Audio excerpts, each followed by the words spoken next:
Hello, everyone, and welcome to the LBD Daily. Today is really quite a fun one, which is all about empowering women. We have Women in Innovation, and Zoya is on their behalf. Ooh, I see they joined. I'm going to bring them in. Let's see.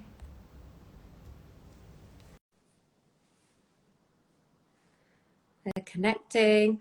A fun fact, Hannah, who is our marketing assistant, she also, hello, Hello, how are you? lovely to meet you. Lovely to meet you. Just tell me, where are you in the world? Yeah, so my name is Zoya and I'm currently based in New York City. We have a crazy snowstorm, so hopefully doesn't interrupt our service or electricity. Fingers crossed, fingers crossed. Well, I'm in South Africa and like literally you can see it's just the sun is too bright. So such polar opposite places and different seasons. So Zoe, can I just say thank you so much for taking the time to join us. Hannah, who is our marketing assistant, also helps you guys. She is absolutely fabulous and I'm so happy that she connected us. So for the LBD community, please can you explain what Women Innovation is and what your role there is? Yeah, absolutely. So I'll start by saying that my name is Zoya. I'm the global marketing lead of Women in Innovation, and Hannah is an incredible fellow, and she really helps drive marketing for Women in Innovation. So we're very lucky to have her and share her with you guys. Oh, Specifically, in my day job, I'm a product manager working on the Google Pay Cityplex partnership. But at Win, like every other woman, like I said, I have a full-time job. Win specifically is a nonprofit aimed at closing the gender gap in innovation industries. And what we kind of define as innovation industries or innovation consultancies, innovation roles and departments in larger Fortune 500 companies. And then the last piece is really that wild card of like startups and venture capital and other kind of drivers of innovation that we are seeing. And we have chapters in New York, San Francisco, and in London, of course. and that's quite rare to have a nonprofit that's based in like three cities, all kind of working in terms of like women empowerment. So how do you guys manage your teams? Because I can imagine with the time difference, that could be seen quite difficult, no? Well, yeah, I think the first challenge of that is like if everybody has a full-time job and there is no office, we currently employ one person full-time, our incredible executive director, Aubrey. So the first challenge is like, how do you get this organization to be entirely run by volunteers and then expand and grow it? And so I think something that's been really, really a driving factor for us is the fact that there is a real need for this organization as the products and the services and the companies that we're creating are in dire need of women to show that point of view that is often missing. So I think every woman, it starts with really being passionate for the cause. We do this mornings and nights. And then I think using centralizing type of tools, whether that's Slack or Zoom, none of that is really new to us. We've been operating that way since forever. I think the real difference is we were able to host these in-person events, and that's where we would really connect. And somebody you'd been emailing with for months is like suddenly the person that you're seeing in front of yourself. And I'm so glad you actually brought up the events because having a look at your website, you guys actually host quite a lot of them. Is that open to everyone or do you need to become a member? Yeah, so I think at the end of the day, our goal is accessibility. And so any person can join an event. We have recently launched a membership, which is also free for everyone. It's just basically, again, working on centralizing everybody in one space, giving sneak previews of things. But at the end of the day, you can go to womeninnovation.co. You're able to see our programming. Our Instagram is very active, LinkedIn too. And then you're able to join any of the events. We no longer have this like global local divide because as long as you can make it with a time difference, you can go to a New York event, a London event, and meet people from all over the world. So cool. And can I also just say like your branding is really on point. Like I admire it Thank you. hugely. Yeah. We worked with an amazing, amazing company that's also an innovation and brand consultancy called Character. And, we see yellow as such a fundamental color to what we do, the highlighting and innovation, the sticky notes. And so when our core colors became the combination of black, yellow, and gray, and now Pantone announced that yellow and gray are the colors of 2021 because of their connection to innovation, we were like, yes, we got it. We're ahead of the curve. Oh, I love that. And Yes. congratulations. That's so Thank cool. you. And so, Yeah. I just go back in terms of women innovation. Who founded it? Yeah, so it was founded by these two incredible women, Maria Patarosian and Alfia Ilicheva. I always like to point this out that they're both mothers. Alfia just gave birth to her fourth child, Wow. and they both come from amazing backgrounds. Alfia is currently with Bridgewater Associates, and Maria is head of conversational AI at Citi. So we end up working together too, which is really exciting. And they founded it because they used to work at an innovation consultancy, and they were seeing, like different people are getting promoted, like why aren't we? And they started having these conversations that then turned into these almost like underground hubs that they created with other women, which were often even competing for the same lines of business, for the same project, but they were able to all kind of collaborate in a very competitive industry because they just wanted to help each other get to these leadership levels that women are often not getting to, and especially in this industry. So going into the blockers of why the gender pay gap, what has been the most common blocker? Is it because, I mean, I remember doing a JP Morgan accelerator for women, and they were like, it's because women actually don't ask for it. They just, whereas men, the majority of men do. So what have you found is the most common aspect? Well, I do think it's really important to kind of differentiate the gender gap and then the gender gap in innovation and the relation between two. We know that today in the States, a woman makes 81 cents to a dollar for every man. That's a very large statistic. But when you think about innovation specifically, only 25% of Amazon bestsellers about innovation are written by women. Only 25% of Fortune 100 CIOs are women, and only 16% of innovation firms are led by women. And those numbers are dropping and dropping when it comes to women of color. So why, when we talk about blockers, when we think about day-to-day tools, whether it's something like an iPhone or Slack or anything else, those tools that often enable us to succeed and define our environments are often not designed by women. So I think personally, why innovation is so key is because from the get-go, women are already at a disadvantage. From a hardware perspective, the iPhone was proven to be way too large for the palm of a woman's hand.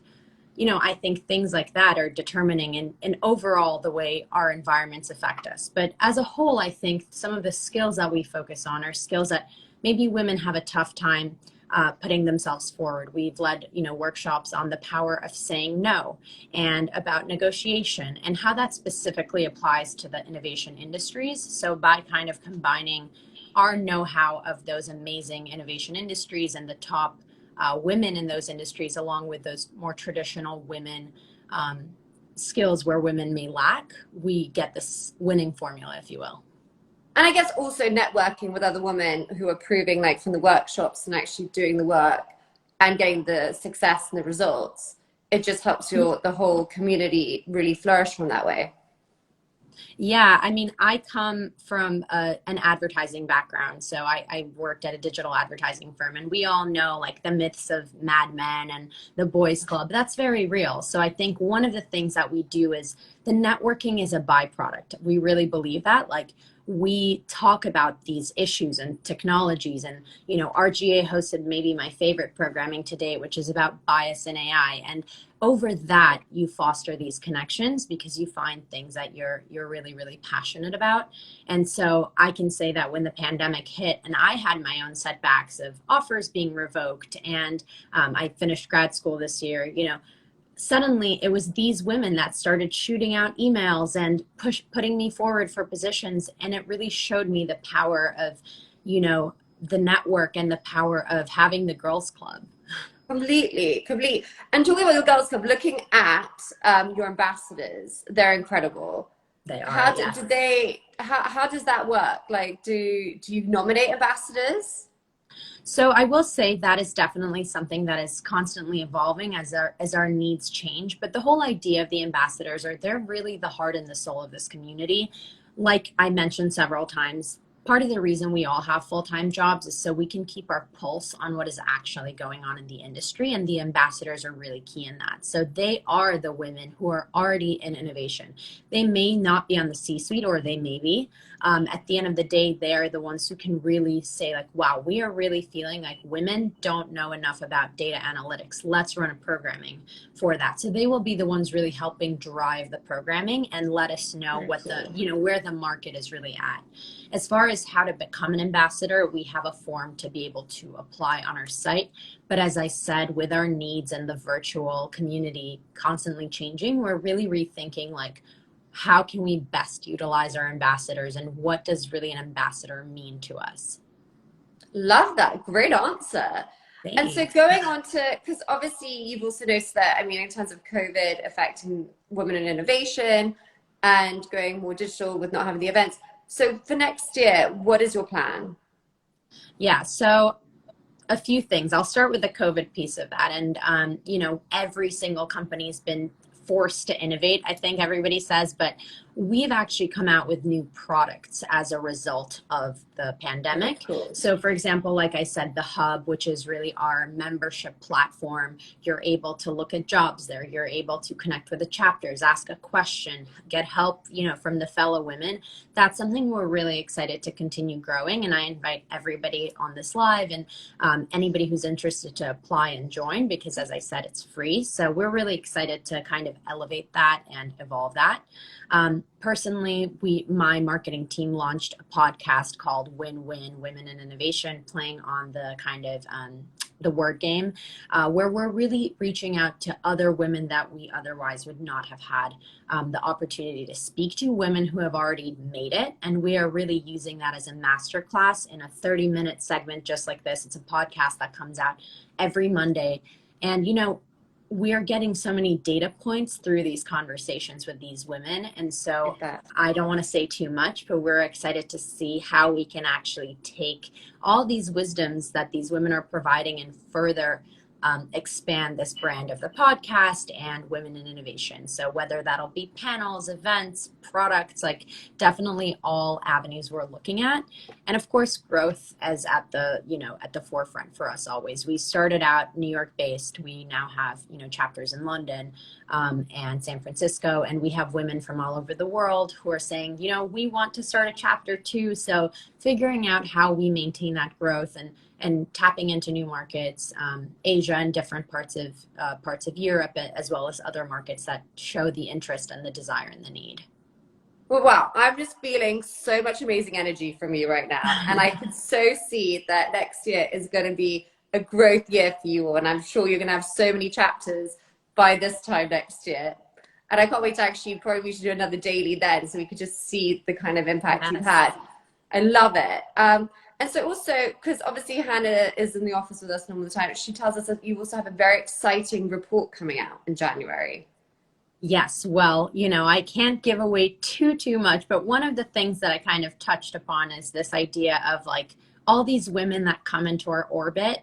They're essentially data points, right? Like some of the statistics that I provided to you are just the tip of the iceberg when it comes to understanding the real insights on women in innovation. So I would say keep your eyes peeled on our LinkedIn, on our Instagram, because we will be releasing a product and a report that has to do with actually both celebrating these women as individuals, but really bringing forward the data of the state of women in innovation.